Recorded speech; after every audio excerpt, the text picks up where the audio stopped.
Assalamualaikum warahmatullahi wabarakatuh. Hai Sobat Horor, kali ini aku bakal bawain cerita dari Acep_Saeb88 yang berjudul Sang Pejalan Malam. Gak usah basa-basi lagi, langsung aja kita mulai.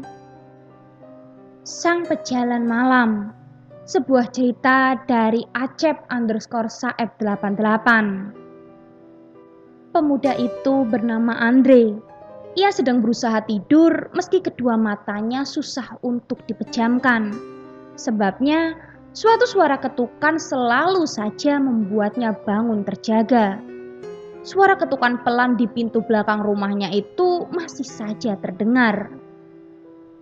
Jam dinding telah menunjukkan pukul 12 malam. Siapa gerangan di tengah malam begini yang mengetuk-ketuk pintu? Bukan kali ini saja ia mendengar ketukan di tengah malam. Di malam-malam sebelumnya pun acap kali terdengar suara ketukan itu. Itu sering terdengar semenjak ia menempati rumah bekas tempat tinggal bibinya tersebut. Pada malam pertama menempati rumah tersebut, ia pernah memeriksa keluar rumah tepatnya ke arah sumber suara ketukan tersebut. Tidak ada apa-apa yang dijumpainya di sana. Hanyalah kekosongan malam serta semilir angin aneh yang membuat bulu kuduknya merinding yang ia jumpai. Teringat masa-masa yang susah untuk dilupakan.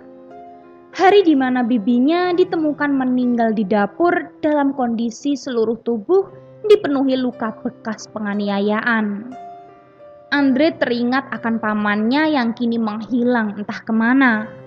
Diduga pamannya lah tersangkanya, namun ia tidak yakin jika pamannya adalah pelakunya. Sebab selama ini rumah tangga paman dan bibinya baik-baik saja, tidak ada masalah. Lalu kenapa ia kabur? Hal itulah yang membuat kecurigaan semua orang menguat kepadanya.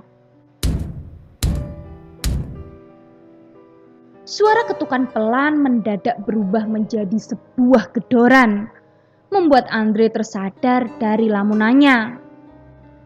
"Siapa itu?" serunya seraya beranjak dari tempat tidur. Andre tanpa mempertimbangkan kemungkinan hal buruk yang akan terjadi, langsung saja menuju sumber suara gedoran. Cahaya temaram dari bolam lampu menerangi dapur yang sebagian dinding dan langit-langitnya dipenuhi oleh sarang laba-laba. Ia memang belum sempat membersihkan dapur karena beberapa hari ini lebih banyak sibuk di luar. Pergi subuh pulang maghrib, membuatnya tidak sempat bersih-bersih rumah. Andre mendekati pintu dapur yang mengarah langsung ke alam bebas itu. Suara gedoran sudah tidak terdengar lagi. Namun tiba-tiba, Andre, suatu suara serak sedikit bergema terdengar seperti mengalun melalui angin malam di luar sana. Brah! Mendadak pintu dapur terbuka diikuti hembusan angin yang sangat kencang. Andre yang mendadak panik berusaha menutup kembali pintu namun nihil. Andre merasakan kuatnya dorongan angin yang membuatnya kesulitan menutup pintu tersebut. Sayup-sayup suara serak mirip suara nenek-nenek terdengar kembali. "Andre, siapa kamu?" teriak Andre dengan panik berusaha untuk menutup pintu. Meski sedang panik, Andre menyempatkan diri melihat keluar melalui pintu yang terbuka.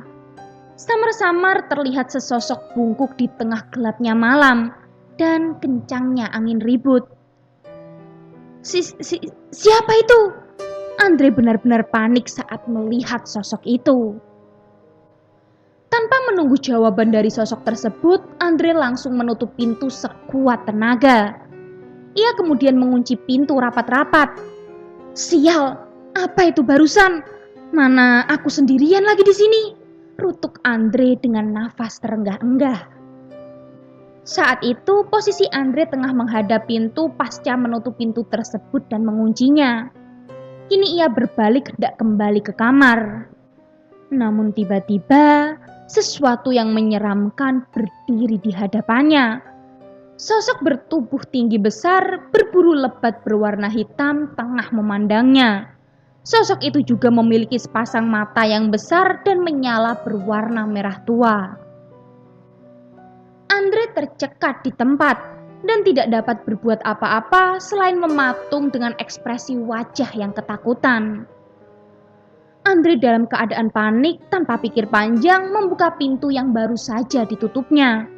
Setelah pintu dibuka, secepat kilat ia keluar dari rumah, kemudian lari tunggang langgang tak tentu arah. Ia terus berlari hingga mencapai dusun yang lokasinya berdekatan dengan rumahnya. Keesokan harinya dusun tersebut gempar. Seisi dusun membicarakan tentang apa yang dialami Andre di rumah yang baru ditempati 3 hari itu. Tampaknya arwah Bu Rodiah penasaran, ujar salah seorang pemuda kampung itu. Jangan bicara sembarangan, Bu Rodiah sudah tenang di alam sana. Tidak mungkin dia balik lagi dan bergentayangan. Lagi pula penampakan-penampakan itu biasanya karena ulah jin yang iseng. Tukas seorang bapak berkopiah hijau. Saya sering mendengar, Pak, jika seseorang mati dengan cara tidak wajar, arwahnya akan gentayangan. Kamu percaya sekali pada tahayul. Yang namanya hantu itu pasti ulah jin. Jin itu kerjaannya isengin manusia. Mereka tahu manusia gampang sekali ditakut-takutin. Kalau tidak kuat iman, kita bisa masuk ke dalam perangkap mereka. Tak lama kemudian muncullah seorang sesepuh desa diantar beberapa orang warga menuju rumah di mana Andre berada. Saat itu Andre sedang ditenangkan oleh beberapa orang warga yang kebetulan sebelumnya menemukannya pingsan di depan gang. Rumah itu, atau tepatnya tanah tempat rumahmu berdiri sedang diawasi, ujar sesepuh desa ketika tiba di hadapan Andre. Diawasi siapa, Pak Somad? Tanya Andre penasaran. Sesuatu yang jahat, yang datang dari hati yang jahat, ucap sesepuh desa bernama Pak Somad itu. Maksud Pak Somad? Tanya Andre. Terkadang sesuatu yang tidak terlihat namun berbahaya datangnya dari hati manusia yang telah dikotori oleh segala sifat jahat yang ada di dirinya. Kemunculan mereka, para demit, tidak lepas dari jahatnya hati manusia yang dengki. Jelas Pak Somad panjang lebar. Saya masih tidak mengerti, Pak Somad. Tanah tempat berdirinya rumah itu adalah tanah sengketa. Sengketa itu dimenangkan pamanmu. Namun pihak seberang tidak terima.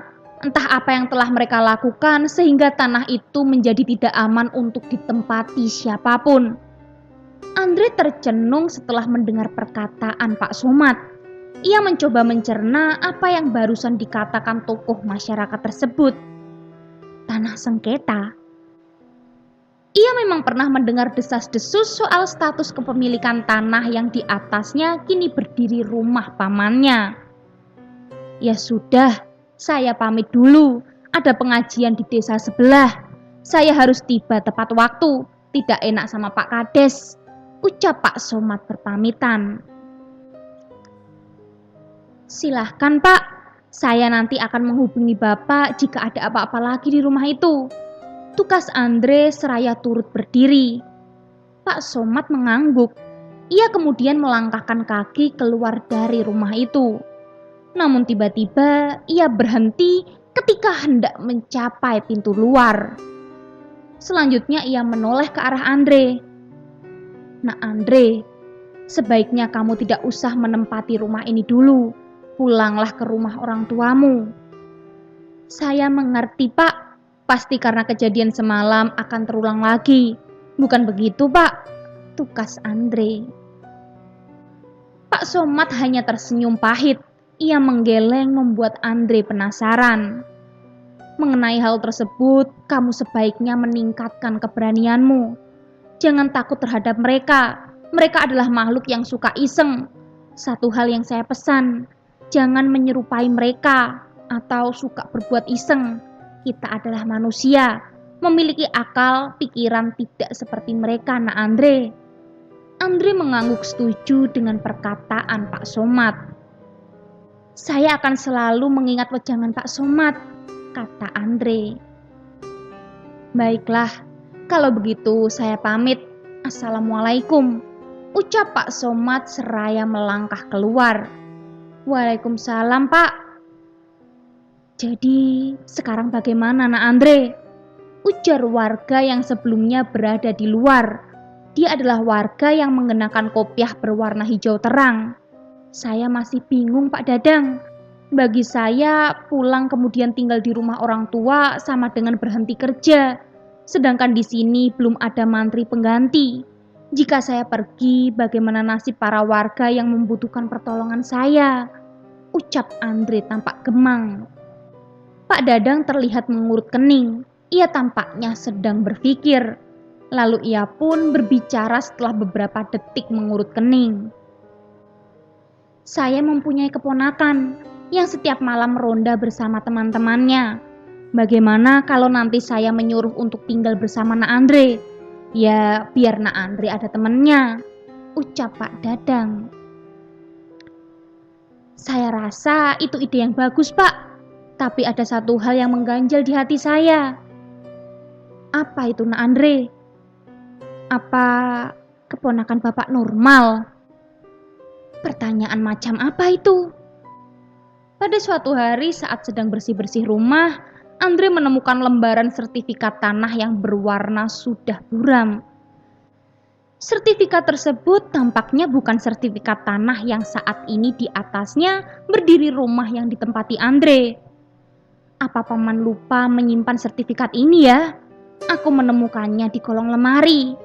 Gumam Andre seraya mengerutkan kening. Permisi. Mendadak dari teras rumah terdengar suara seorang sembari mengetuk pintu. Lantas Andre bergegas menuju teras. Dijumpainya seorang remaja lelaki bertampang tengil seperti seorang berandalan. Kenalin, aku Thomas, ponakan Pak Dadang. Ucap remaja tengil itu seraya menyodorkan tangan mengajak salaman Andre. Oh, kamu yang namanya Thomas. Kamu siap berjaga di sini? Siap banget kakak. Segala jenis demit bakal aku lawan sampai lari, kata Thomas. Demitnya? Bukan, tapi akunya yang lari. Thomas tertawa lepas. Sementara Andre hanya mengernyitkan kening merasa aneh dengan kelakuan bocah itu. Sekarang kamu masuk, mandi sana. Jangan lupa berdandan ala Joker agar kamu bisa melihat setidaknya satu di antara mereka, kata Andre sekenanya. Yah, si kakak ini suka bercanda juga rupanya. Ide bagus kak. Tukas Thomas seraya masuk ke dalam rumah sembari bersiul. Pak Dadang bilang keponakannya normal. Gak taunya seperti ini. Salahku tidak jelas menanyakan soal normal yang seperti apa, gumam Andre. Di puskesmas, Andre malam itu bertugas seorang diri. Ia tidak memiliki rekan kerja di sana. Ada beberapa hal yang membuat para mantri dan dokter enggan bekerja di desa tersebut. Apapun itu, bagi Andre sangat tidak dapat diterima.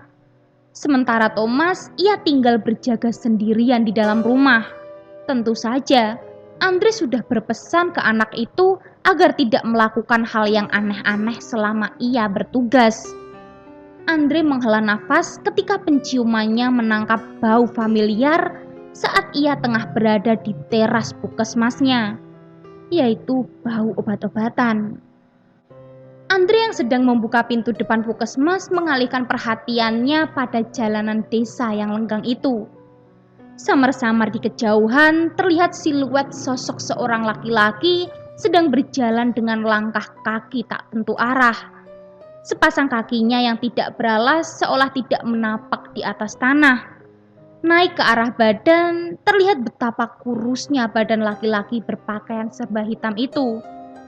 Andre melihat dengan seksama ke arah sosok tersebut dengan penasaran. Andre mencoba menajamkan penglihatannya. Sosok tersebut rupanya berjalan ke arah puskesmas. Semakin dekat, semakin ketara jelas wujudnya. "Paman?" Andre langsung mengenali siapa sosok tersebut. Namun, sosok tersebut tiba-tiba berbalik arah ketika Andre menghampirinya. "Paman, tunggu!"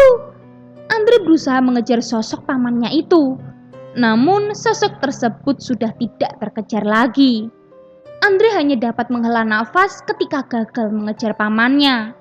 Sejenak ia tersadar jika dirinya sudah terlalu jauh pergi. Posisinya kini sudah cukup jauh dari puskesmas. "Celaka, aku terlalu jauh, aku harus kembali." Andre pun mempercepat langkah kembali ke puskesmas. Namun, baru beberapa langkah berjalan, Andre mendengar suara rintihan dari sisi jalan, tepatnya semak-semak di pinggir jalan. Dengan ragu-ragu, Andre melirik ke arah sumber suara tersebut. Dan Andre langsung lari tunggang langgang setelah mendapat kejutan dari sosok perempuan berwajah menyeramkan. Tampaknya apa yang barusan dilihatnya adalah sosok kuntilanak, hantu yang telah menjadi legenda dalam cerita horor di Indonesia. Sesampainya di salah satu sudut jalan yang agak menanjak, ia melihat ke arah kejauhan. Suatu kobaran api terlihat dengan kepulan asap di kejauhan. Kebakaran? Di mana itu? Oh, tidak, jangan-jangan. Setelah bersusah payah berlari, tibalah Andre di depan rumahnya yang ternyata sedang mengalami kebakaran. Andre menyeruak di antara orang-orang yang sedang berusaha untuk memadamkan api dari rumahnya. "Thomas!"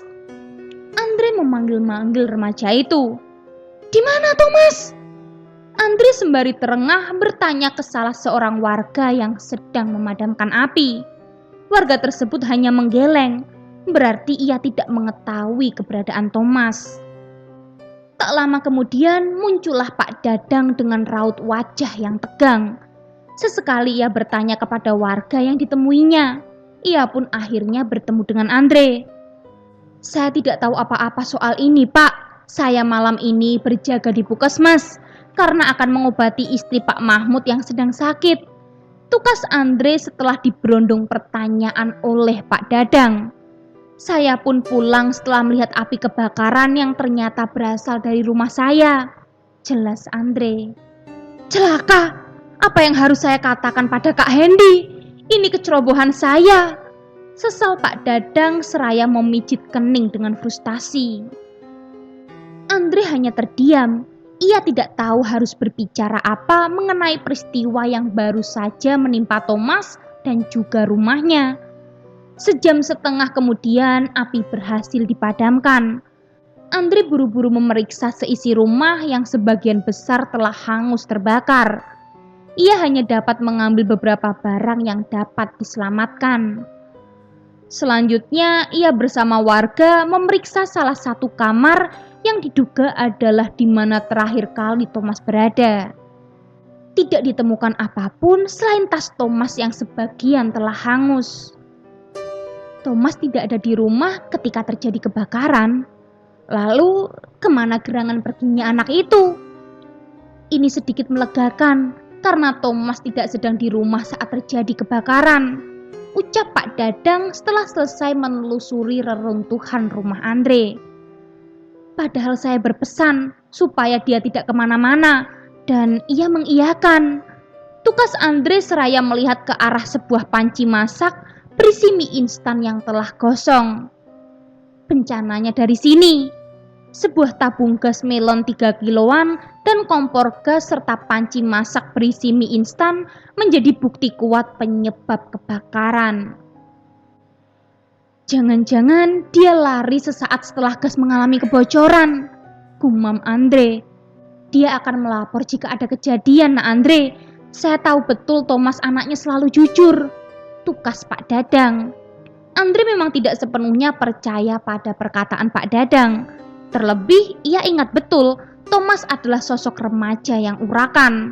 Tampang berandalan tampaknya melekat betul pada sosok remaja kurus berambut keriting itu. Akhirnya malam itu terpaksa Andre tidur di salah satu rumah warga. Meski ia merasa tidak enak, karena rata-rata rumah di sana tidak memiliki kamar, alias satu ruangan dipakai beramai-ramai. Barangkali hanya rumahnya yang sedikit lebih baik daripada rumah-rumah warga setempat. Itulah kenapa Andre lebih suka menolak untuk tinggal di rumah warga. Itu merupakan kehidupan yang tidak biasa ia jalani. Namun kali ini ia terpaksa menginap di salah satu rumah milik salah seorang warga. Saat subuh, Andre terperanjat menyaksikan putri pemilik rumah tempat ia menginap sedang berganti pakaian. Gadis itu tampak canggung, mesti tidak tahu kalau tamunya sudah bangun. Sedangkan Andre terpaksa berpura-pura tidur meski kadang matanya memincing untuk memastikan jika gadis tersebut telah selesai berganti pakaian. Setelah gadis tersebut beranjak pergi ke dapur, Andre pun bangkit dari posisinya, kemudian menuju dapur ke arah tempat air atau tempayan untuk berwudu. Pada hari itu, Andre seperti biasa bertugas di puskesmas. Sedangkan untuk pencarian Thomas, Pak Dadang telah mengerahkan para warga di sekitar lingkungannya. Ia tampaknya yakin jika Thomas masih hidup karena mayatnya tidak ditemukan di reruntuhan rumah Andre. Waktu semakin berlalu, malam pun menjelang. Suara binatang-binatang malam bersahutan mengiringi syahdunya malam. Remang-remang cahaya lampu bolam di rumah-rumah warga menambah suasana syahdu di malam itu. Malam terus berlalu, semakin malam semakin sunyi. Kegelapan terus mengiringi seolah tiada henti. Andre saat itu masih berada di puskesmas setelah melayani para pasien yang rata-rata adalah warga kampung sini, di mana puskesmas berada. Menjelang jam 9 saat ia hendak mengunci pintu depan, bersiap untuk pulang, dari kejauhan muncul seorang nenek sedang berjalan terburu-buru ke arah puskesmas sembari terbatuk-batuk. Dibantu tongkat, nenek itu berjalan hingga mencapai pintu gerbang puskesmas. "Ada yang bisa saya bantu, Nek?" ujar Andre. "Nenek sedang sakit batuk, Nak. Beruntung sekali puskesmasnya masih buka," kata nenek itu dengan suara agak serak. "Sebaiknya nenek masuk dulu, biar saya periksa," ucap Andre mempersilahkan nenek berpakaian serba hijau itu untuk masuk ke dalam ruang periksa. Setelah nenek itu di ruang periksa, Andre kemudian bertanya kepadanya. "Sudah berapa lama batuknya, Nek?" tanya Andre seraya menatap nenek itu. "Sudah sejam yang lalu, Nak. Batuknya membuat nenek susah bernafas," tukas nenek tak berkerudung itu.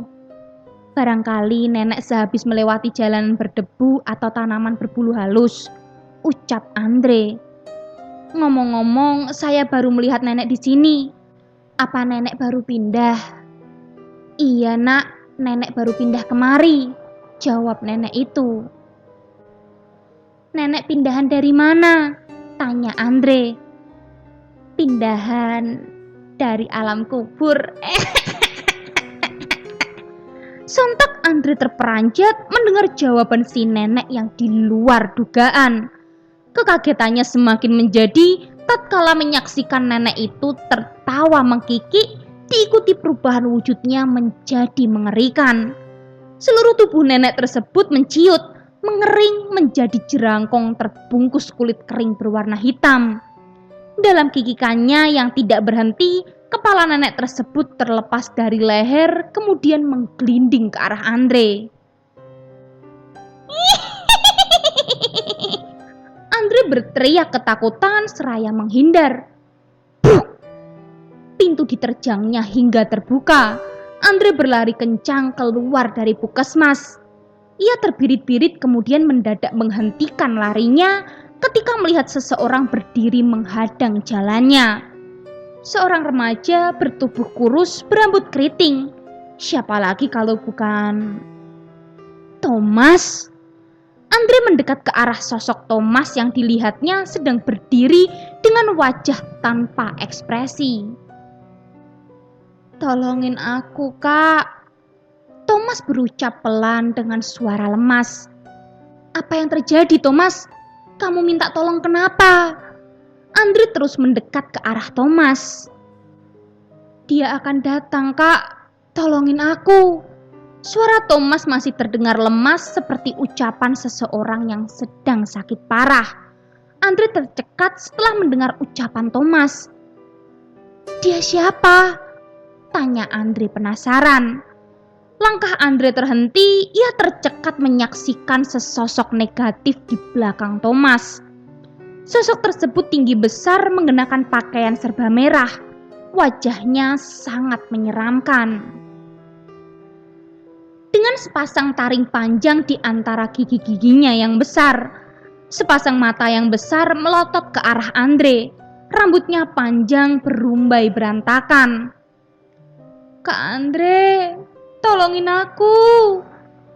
Dalam sekejap suara Thomas melenyap seiring terkaman makhluk berbaju merah. Makhluk itu menerkam kepala Thomas dan memisahkannya dari tubuhnya. "Thomas!" Andre berteriak histeris saat menyaksikan kejadian horor persis di depannya. Darah membuncah setelah terputusnya leher dengan badan. Pemandangan mengerikan itu benar-benar membuat Andre mengalami trauma berat. Setahun kemudian di desa itu, kejadian itu telah lama berlalu, namun bayang-bayang yang berseliweran setiap malam masih sering muncul. Bayang-bayangan yang disebut sebagai para pejalan malam seolah ingin menyampaikan pesan kepada semua orang di desa tersebut. Hingga kini ia masih menyimpan penasaran terhadap sosok pamannya yang hampir tiap malam ia lihat. Namun sosok itu tidak pernah berhadapan langsung dengannya. Ia juga meyakini jika makhluk tinggi besar berpakaian serba merah adalah sosok seseorang yang menginginkannya pergi dari desa itu. Hal itu disadarinya ketika mengingat tentang sebuah foto yang terpajang di rumah Pak Dadang, di mana saat itu Pak Dadang pernah bercerita bahwa itu adalah foto pemilik tanah di mana rumah paman Andre berdiri. Orang tersebut kalah dalam sengketa melawan paman. Setelah kekalahan tersebut, disinyalir ia meminta bantuan dukun ilmu hitam untuk mendapatkan kembali tanahnya yang direbut paman Andre. Hari itu tibalah saatnya bagi Andre untuk kembali ke tanah kelahirannya. Ia pun berpamitan kepada Pak Dadang maupun kepada para sesepuh desa. "Sayang sekali nak Andre pulang, padahal besok anak-anak dari kota hendak KKN akan datang," ucap Pak Dadang. "Saya berharap mereka dapat membantu desa ini menjadi lebih baik, Pak. Oh iya, Mas Mukhtar seminggu lagi akan mulai bertugas di sini. Ia tidak sendirian, Pak. Ia akan bertugas bersama Mas Randy." Tukas Andre seraya menjabat tangan Pak Dadang. "Saya memohon maaf karena tidak bisa menjaga Thomas. Sekarang ia..." Andre berkata demikian sembari menggelengkan kepalanya. "Sudah nak Andre, kami sekeluarga telah mengikhlaskannya. Semoga ia tenang di alam sana," tukas Pak Dadang. "Kalau begitu saya undur diri, Pak. Sampai jumpa," ucap Andre tatkala ojek menjemputnya tiba. Kepergian Andre diikuti dengan pandangan Pak Dadang maupun warga yang turut melepas kepergiannya. Seminggu kemudian di kampung, Andre terlihat sedang berjalan-jalan di pematang sawah milik kedua orang tuanya. Ia tampaknya sedang memeriksa padi yang baru 2 hari ditanamnya. "Bebek-bebek ini memang bandel ya, padinya sudah pada rusak saja," gumam Andre saat menemukan beberapa batang padi rusak karena disosor bebek milik tetangganya. Tetanggaku bisa langsung jatuh miskin kalau RUU itu disahkan." Andre kemudian meluruskan batang-batang padi yang telah rubuh. "Mas Andre, ada seseorang ingin bertemu," ujar seseorang dari arah belakang. "Dodi," gumam Andre ketika tahu siapa yang ingin bertemu dengannya. "Mau apa kau kesini?" ucapan sinis ketika tiba di hadapan Dodi. hanya ingin mengunjungi keluarga. Bagaimana kabar Uda dan Uni? Tugas Dodi tanpa mempedulikan sikap sinis Andre. Paman menghilang, Bibi telah tiada. Kau tidak bersedih sama sekali. Andre menatap tajam ke arah Dodi. Siapa yang bilang begitu? Justru atas dasar kesedihan itu aku datang kemari. Hanya kalian keluarga yang kupunya saat ini. Ayah menghilang dan ibu meninggal dengan tragis, kata Dodi dengan wajah tegangnya. Mungkin kau masih menganggap kami keluarga, tapi kami, baik Uda dan Uni, tidak lagi menganggapmu sebagai bagian keluarga ini. Kau telah melakukan perbuatan bejat dan hina itu, kata Andre dengan tajam. Aku tahu itu, Andre. Aku sangat menyesal karenanya. Terkadang aku menyesali kenapa aku tidak dihukum mati saja. Aku telah memperkosa dan membunuhnya. Dodi terlihat frustasi. Semoga penyesalanmu bukan omong kosong, Dodi. Andre menghela nafas. Sekarang ini bertemu Uda dan Uni bukan saat yang tepat. Jika kau tetap memaksa, aku tidak bertanggung jawab jika mereka mengusirmu. Lanjutnya.